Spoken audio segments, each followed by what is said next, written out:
말씀은 여호수아 24장 14절의 말씀입니다. 여호수아 24장 14절의 말씀입니다. 여호수아 24장 14절, 우리 한 절 말씀 한 목소리로 함께 봉독하겠습니다. 그러므로 이제는 여호와를 경외하며 온전함과 진실함으로 그를 섬기라. 너희의 조상들이 강 저쪽과 애굽에서 섬기던 신들을 치워버리고 여호와만 섬기라. 아멘. 오늘도 우리 주님과 함께 이 복된 날 시작하시는 우리 모든 성도님들, 하나님께서 하늘의 크신 은혜와 평화 가득 부어주시길 주님의 이름으로 간절히 기원합니다. 오늘 본문의 말씀을 통해서 온전함과 진실함으로, 이런 제목으로 함께 은혜 나누도록 하겠습니다. 가나안 땅을 정복하고 이스라엘의 12지파가 땅을 다 분배받은 후에 안정기가 찾아왔습니다. 세월이 좀 흘러서 여호수아가 이제 생애 마지막을 준비하는 때가 되었습니다. 그는 마지막으로 이스라엘 각 지파의 고관들, 원로들, 또 감독자들을 불렀습니다. 그리고 수령들을 불러서 마지막으로 그들에게 당부를 합니다. 그게 23장과 24장의 말씀입니다. 특별히 23장 3절 말씀을 보면 그들을 불러서 첫 번째로 뭐라 당부를 했느냐? 너희의 하나님 여호와께서 너희를 위하여 이 모든 나라에 행하신 일을 너희가 다 보았거니와 너희의 하나님 여호와 그는 너희를 위하여 싸우신 이시니라. 그들에게 첫 번째로 무엇을 당부했냐면, 우리가 이렇게 오늘날 가나안 땅에, 이렇게 이 땅에 있는 이방 민족들, 오랫동안 터잡고 살았던 이방 민족들 사이에 우리가 들어와서 이렇게 땅을 차지하고 또 각 지파가 안정적으로 이렇게 자기 살 터전을 마련하게 된 것은 여호와께서 우리를 대신하여 싸우셨고 은혜를 주셨다는 사실을 꼭 기억하라, 이렇게 이야기합니다.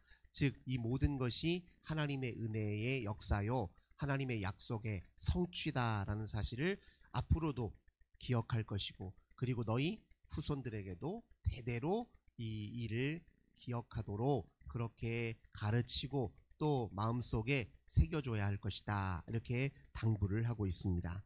동시에 그러므로 하나님 앞에 우리가 어떻게 해야 되느냐, 6절 7절 이렇게 또 권고하고 있습니다. 그러므로 너희는 크게 힘써 모세의 율법책을 기록된 것을 다 지켜 행하라. 그것을 떠나 우로나 저로나 치우치지 말라. 너희 중에 남아있는 이 민족들 중에 들어가지 말라. 그들의 신들의 이름을 부르지 말라. 그것들을 가리켜 맹세하지도 말라. 또 그것을 섬겨서 그것들에게 절하지 말라. 하나님이 오늘날 우리에게 이렇게 이 모든 민족과 대신하여 싸우셔서 우리에게 이 땅을 허락하신 이유는 이곳에서 우리가 하나님의 백성으로 살길 원하셨기 때문이다. 하나님 나라를 이루길 원하셨기 때문이니, 우리가 이곳에서 꼭 명심해야 될 것은 하나님이 우리에게 주신 율법을 지키고, 이 우리가 함께 살고 있는 이 이방 민족들의 문화와 그들의 삶의 양식과 그들이 섬기는 신들, 거짓 신들의 눈을 돌리지 말고, 너희들 하나님이 마련해 주신, 지시해 주신 그 길에 굳게 서서 그 길을 담대히 걸어라, 이렇게 지금 권고하고 있습니다. 그들의 신들의 이름도 부르지 말라, 이렇게 그들에게 권고했습니다. 특별히 오늘 이제 6절에서 보면 좌로나 우로나 치우치지 말라, 이제 이런 표현이 있습니다. 이렇게 생활하다 보면요, 이 사람들이 우리보다 더 잘 사는 것 같아요.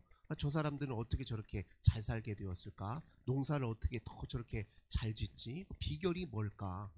저들이 특별한 무슨 비결이 있기 때문에 우리보다 농사도 잘 짓고 삶도 이렇게 풍요한 것 아닌가, 이런 마음으로 그들의 생을 이렇게 둘러보다가 관심을 기울이다가 정작 자기가 마땅히 걸어야 될 길들을 잊어버리는 수가 있단 말이에요.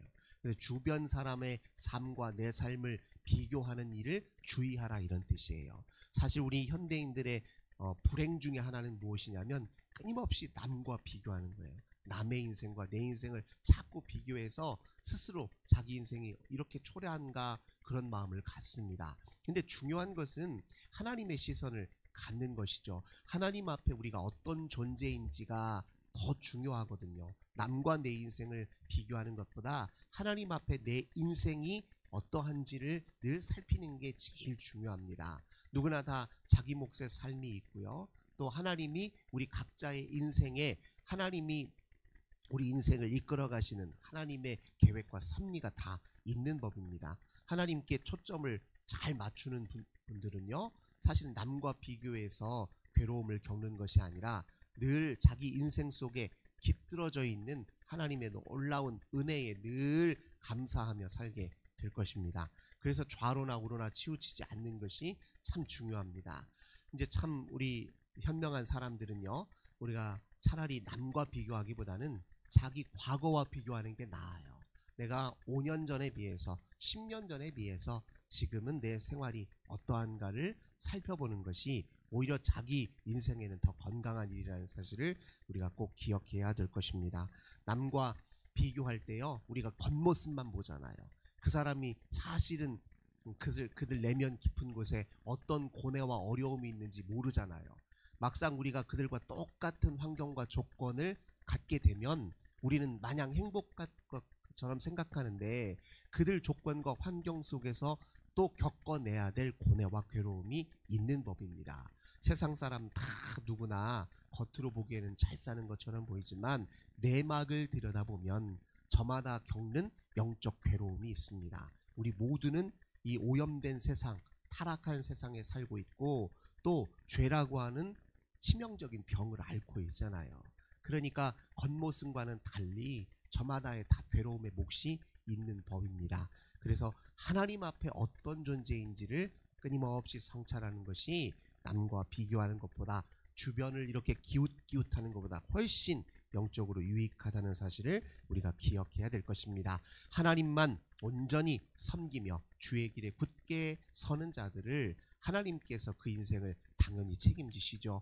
그 인생을 복되게 하시고 누구보다도 더 세상이 알지 못하는 기쁨과 만족으로 이끄신다, 이렇게 믿으시는 저와 우리 모든 성도님들 되시길 주님의 이름으로 기원합니다.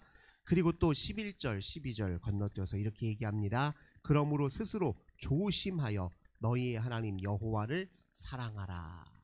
주변 사람들 볼 것 없고, 그리고 주변 사람들이 여러분들에게 인생 방해하는 사람도 있을 것이다. 딴지 거는 사람 틀림없이 있을 것이다. 이방 민족들 중에서 아니 그렇게 하니까 농사 잘 안 되지요. 아니 그렇게 하려니까 우리보다 소출이 없는 것 아닙니까? 딴지도 걸고 또 비난적으로 이야기도 하고 뭐라 우리 인생을 이렇게 참견하는 사람들도 틀림없이 있을 거예요. 이스라엘 백성들을. 그때 정작 지켜야 될 것은 너희 자신의 신앙이라는 거예요.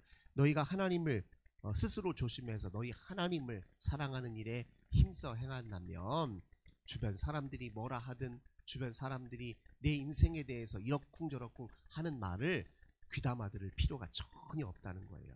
우리 신앙, 너희 신앙 지키는데 집중하여 하나님 사랑하는 일에 힘쓰라, 그렇게 얘기합니다. 그리고 12절에서는 이렇게 얘기하죠. 너희가 만일 돌아서서 너희 중에 남아있는 이 민족들을 가까이하여 더불어 혼인하며 서로 왕래하면 확실히 알라. 너희 하나님 여호와께서 이 민족들을 너희 목전에서 다시는 쫓아내지 아니하시리니.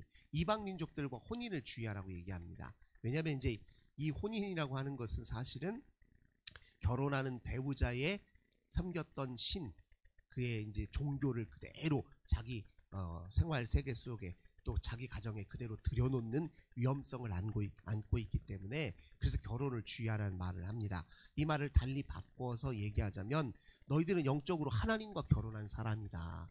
하나님과 결혼한 사람이니 다른 신들에게 눈을 돌려서는 안 된다, 그런 의미로 우리가 받아야 될 것입니다. 이렇게 그들의 앞에 이제 지도자들을 먼저 격려한 이후에, 그리고 24장 1절에 보면 이스라엘 각 지파 모든 사람들을 어디로 불러 모으냐? 세겜으로 불러 모읍니다. 이스라엘 전체 우리 백성들 앞에서 다시 한번 우리가 하나님과 언약 관계를 형성한 백성들이니, 우리는 하나님께 속해 있는 백성들이니, 마지막으로 그들이 그렇게 자기 인생을 하나님께 다시 걸고 주의 순종하는 백성으로 설 수 있도록 언약을 다시 갱신하는 장면이 24장에 등장합니다. 그래서 사람들을 불러 모으고요. 또 대표격 장로들, 수령들, 재판장들, 관리들을 따로 불러 모아서 하나님 앞에 서게 만듭니다. 그리고 이제 여호수아가 이렇게 얘기하는 거예요. 2절입니다. 24장 2절. 여호수아가 모든 백성에게 이르되 이스라엘의 하나님 여호와께서 이같이 말씀하시기를 옛적에 너희의 조상들 곧 아브라함의 아버지 나홀의 아버지 데라가 강 저쪽에 거주하여 다른 신들을 섬겼으나, 먼저 무슨 이야기를 하냐면요, 앞선 우리 조상들의 신앙의 이야기를 한번 쭉 들려줘요. 여호수아가 이제까지, 오늘 우리가 여기에 이르기까지 하나님이 우리에게 무슨 일들을 행하셨는지를 들려줍니다. 사실 이스라엘 백성들은요, 예배를 드릴 때마다 과거에 하나님이 우리에게 베푸신 중요한 일들, 우리에게 행하셨던 일들을 끊임없이 회상하고 되뇌입니다. 이게 별것 아닌 것 같지만 굉장히 중요한 신앙적 교훈을 가지고 있어요. 우리 인생들을, 과거의 인생들을 찾고 누구를 통해 하나님의 역사라고 인식할 수 있도록 도와줘야 현재를 새롭게 보고 미래를 또 새롭게 기대할 수 있습니다.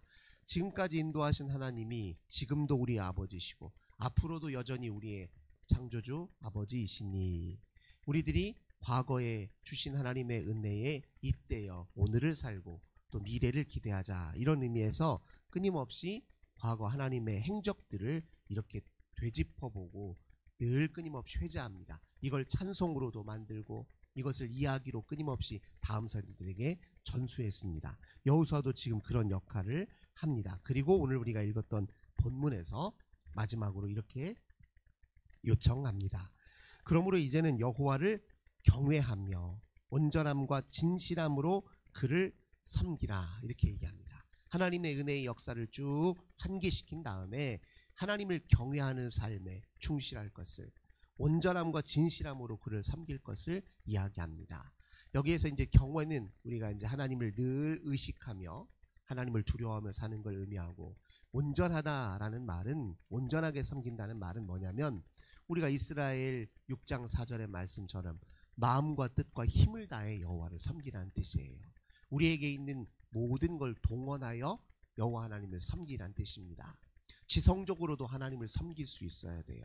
지성적으로 하나님을 섬긴다는 건 우리 마음속에 일어나는 생각들을 끊임없이 진리의 말씀, 율법의 말씀을 비추어 분별한다는 거예요. 이 생각은 가짜야, 이런 생각은 불필요해, 이런 생각은 해로운 거야. 내 마음속에 떠도는 생각이든 내 귓전을 이렇게 울리는 생각이든 그 생각들에 치우쳐 살지 말고 주님의 진리의 말씀에 비추어 분별하라는 것이 지성으로 하나님을 섬기라는 뜻이에요.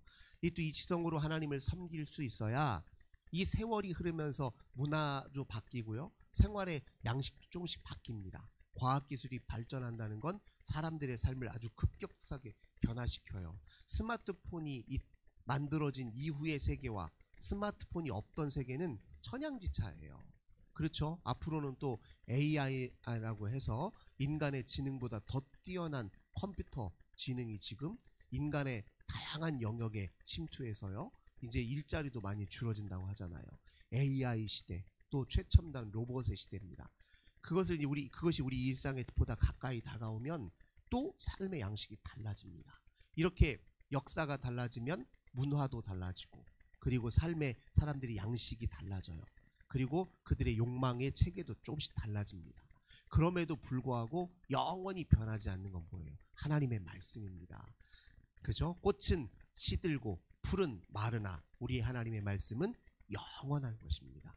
영원한 것에 발을 딛고 살아야 흔들림이 없어요.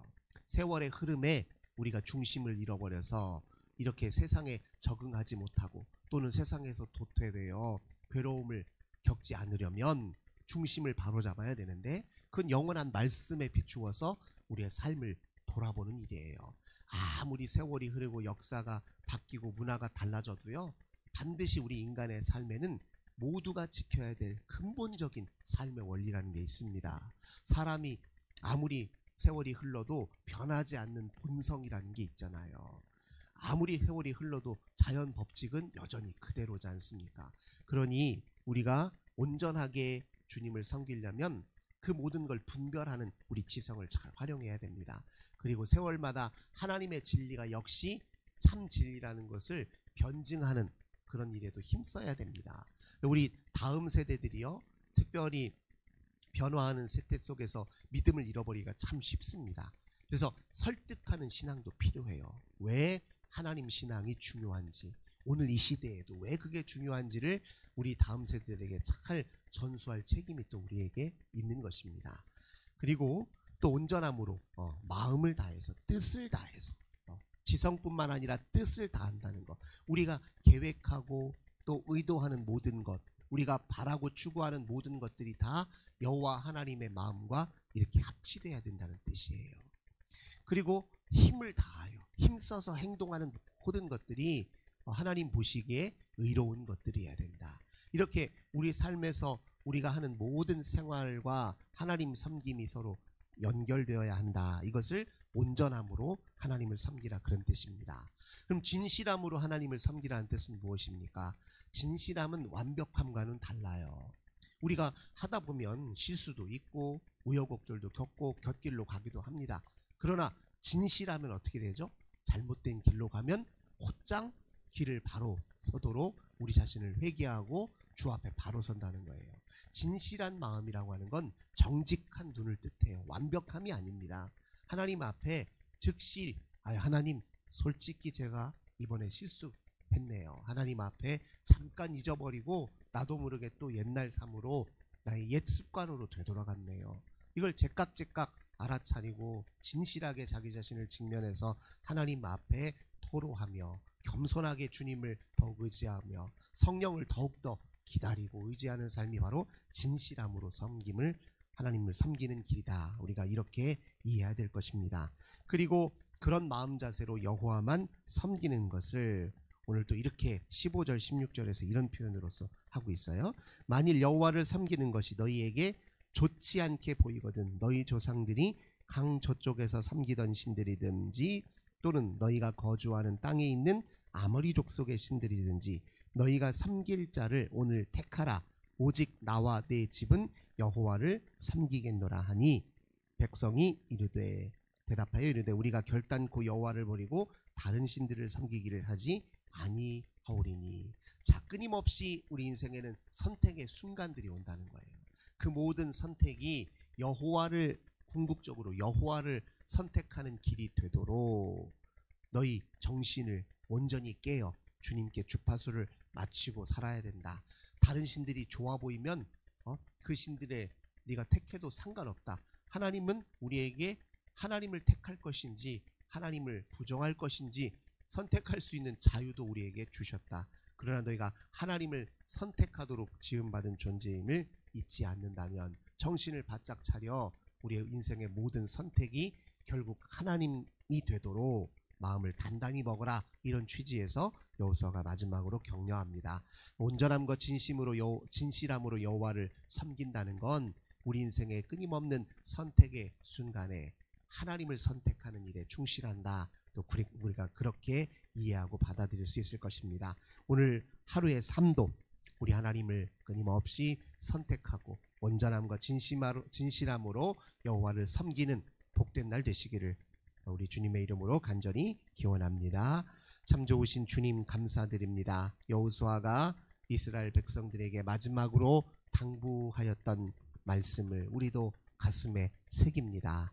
우리 주님께서 베푸신 은혜를 늘 헤아리며 오늘을 살고 우리 주님께서 우리에게 명하신 율법을 기초하여 좌로나 우로나 치우치지 아니하고 오직 하나님이 주신 길 위에 담대히 걷는 저희들 다 되게 하옵소서. 주 예수님의 이름으로 간절히 기도드립니다. 아멘. 오늘도 우리 환우들을 위해서, 가정의 자녀들을 위해서, 나라와 민족과 교회를 위해서 기도합시다. 하나님 감사합니다. 주님, 오늘도 저희들을 사랑하셔서 기도하며 하루를 시작하게 하시니 감사드립니다. 성령 하나님, 저희들 중심에 임하소서. 우리를 사로잡아 주소서. 우리를 붙잡아 주소서. 하나님, 우리